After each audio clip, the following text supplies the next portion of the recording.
আজ আমার বাপের বাড়ি থেকে অনেক ভার নিয়ে এসছে। এগুলো আমাদের এখানে, আর আমাদের বাজারে যত সবজি ছিল ব্যাগ নিয়ে আসছে,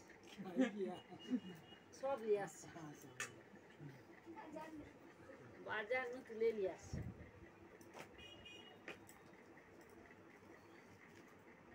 এত সবজি লেসার দরকার ছিল, এত সবজি।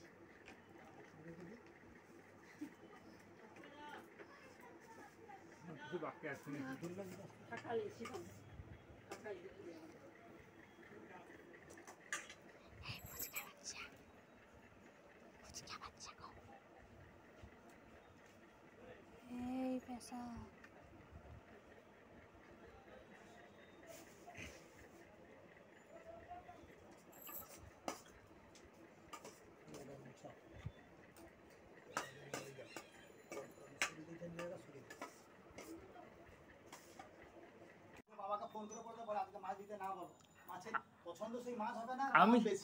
আমি তো ওকে বললাম চৌঘরে দেখলাম, দেখুন একই অবস্থা, সব দোকান, কোনো মাছ নেই, হবেননি। ও নিজ মাছ দিয়ে এর সাথে মানে কি ভাতটা নিয়ে যাওয়ার সঙ্গে এখনকার দিনে সে সুযোগ নেই।